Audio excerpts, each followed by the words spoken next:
All right, a lot to cover today. Today's Rasmussen reports, as I mentioned, shows that in the wake of the revelations of Dr. Anthony Fauci's emails, he is losing the public's trust. And my first guest says for good reason. It appears he has not only been less than honest, or at least less than forthright with the truth, and he says the American public deserves to know what is going on.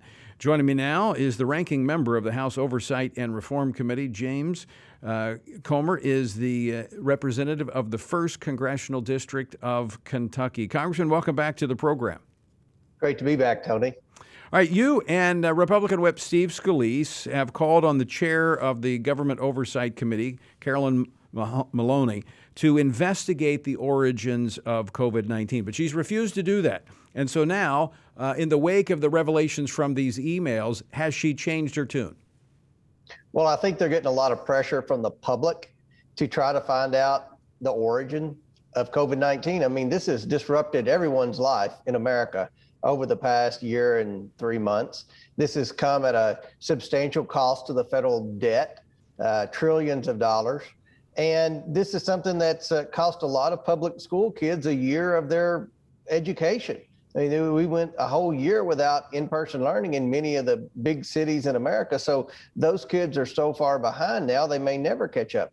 So I think the American people deserve an answer, and I think they're demanding that Congress find an answer. That's why Joe Biden announced he was going to reopen the investigation he had shut earlier on the origination of COVID-19 and the possibility that it did come from the lab. But if I'm Dr. Fauci, I would want to testify before the House Oversight Committee and explain those emails, because he's been the face of COVID for better or worse over the past year and a half.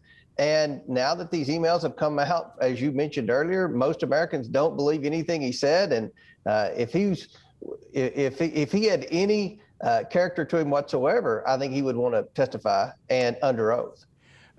Congressman, this, I think, is very instructive in what we've seen happen in the last year and a half, because actually, I'm going to play you a clip, because on this program on February the 10th, 2020, all right, February the 10th, 2020, I had Gordon Chang, Asian expert, on the program talking about the origins of the virus. Let's listen to this clip of Gordon Chang. What is Beijing hiding? Many people suspect that this coronavirus escaped from a P4, that's the highest level biosecurity lab, which is located about 20 miles south of Wuhan. Now, Congressman, that was a year and a half ago. We talked about that on this program. Other programs talked about it. Other experts were out there saying this could be the source. But the media and social media providing cover for the Democrats and wanting to distract the attention away from the true source and try to hurt President Trump, the Trump administration, called anyone and everyone who brought that up as just conspiratory theorists chasing all of these lies that are out there. Now we know very well that's probably where it came from. It is probably where it came from. Not only do we need to know where it came from, we need to know what exactly were they trying to accomplish in that lab? What's going on in that lab? Were there American companies that were funding part of the research in that lab? Were they trying to create a virus so they could manufacture a vaccine to make a bunch of money? Were they conspiring with communist China to try to create some kind of biological warfare? These are legitimate questions that every American should have, and the media should be at the top of the list, demanding answers and demanding accountability. One of the reasons that the media joined in with the Democrats to quickly dismiss those questions about the origination of COVID-19 coming from the lab in Wuhan was not only because they wanted to embarrass President Trump and discredit him, but they also tried to imply that it was racist. It was racist that we would suggest that there was intelligence that would lead us to believe that that came from the lab. We were racist to suggest that Americans who were living in Wuhan and working in businesses in Wuhan said that the death count there was much higher than what the Communist Chinese Party was disclosing. So I think the media and the liberal Democrats in their quest for political correctness and their quest to try to embarrass Donald Trump have got a lot of explaining to do to the American people too. Yeah, I mean, they lied and Americans died as a result, because had we zeroed in on the source of this earlier, it's possible we could have gotten more questions answered and possibly gotten to, a vaccine, a remedy, had we been able to get to that lab and see exactly what it was they had cooked up. That's right. And I have a lot of questions in addition to the origination. Again, what was actually going on in that lab?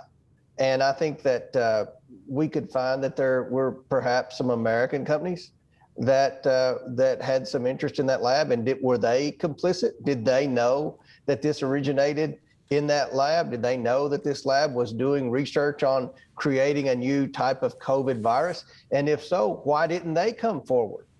Why didn't they offer their assistance to the American Intelligence Committee, to Congress, to the FBI, SCI? Why didn't they do anything? So there are a lot of questions. Our committee's already found that there was an indirect payment of American tax dollars through the National Institute for Health to a nonprofit that was created called Eco Health Alliance that funneled $600,000 to that lab. So we're already starting to put together the pieces that I hope the Biden administration is taking and running with to try to put together exactly where their funding came from, exactly what they were doing in that lab, and what all China failed to disclose. And furthermore, what did the World Health Organization know, and when did they know it? We talk about the American tax dollars that went to this lab. I think I've heard numbers of $600,000. A lot of discussion over gain of function research.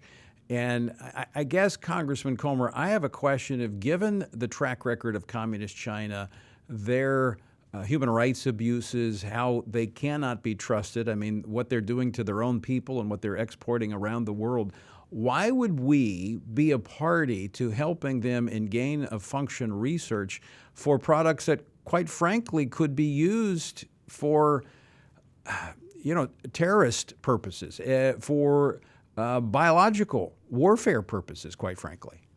I've asked that same question, and the best answer that I can come up with, which is not a good answer and it's not acceptable to me or any other member of Congress for that matter, is that they were doing this type of research in China because of the lack of liability laws they have there.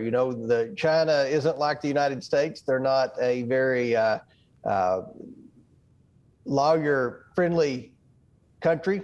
And a lot of businesses do research and development in China to shield themselves from liability costs. So that's not a good answer. We need to figure out what the problem is. If there were legitimate American companies trying to do legitimate research and development in China or in that specific lab in Wuhan, we need to know why, and we need to change the rules to where they can do that type of research in the United States. But I personally don't think we need to be doing that type of research. But there's so many questions that are left unanswered. And the fact that the Democrats haven't had a single hearing in the Oversight Committee on the origination of the COVID virus, now that all this new intelligence has come forward, speaks volumes, because we had so many hearings on COVID-19 when Donald Trump was president, and they had all sorts of issues and questions and conspiracy theories. But now that Joe Biden's president, they want to look the other way. A final question for you, Congressman.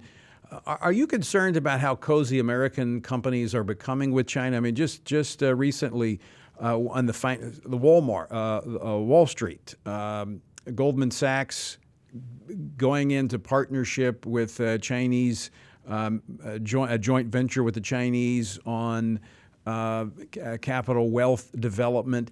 And of course, you see these Wall Street firms have these army of lobbyists that descend on Capitol Hill when their interests are, at risk.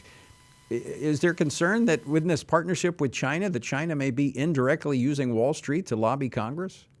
Yes. And I think we're going to prove that. And I think that's something that's going to have to change. Congress is going to have to come together in a bipartisan way to change that. China is our biggest enemy worldwide right now. We have enemies. We have Russia. We have Iran. They're enemies. But there's no country that poses a bigger threat to the United States than China. They're stealing our intellectual property. They're stealing our patents. They're stealing our research and development. They are committing human rights abuses. And they're also building up a military, and they're hacking into a lot of our private companies right now, stealing research And we fear you're going to use that against us in the future. So the fact that American companies have a green light to do business with communist China should be a concern. It should be a top priority of Congress to prevent this moving forward. Well, we look forward to having that discussion with you as well. Congressman Comer, thanks so much for joining us. Always great to talk with you. Thanks for having me on.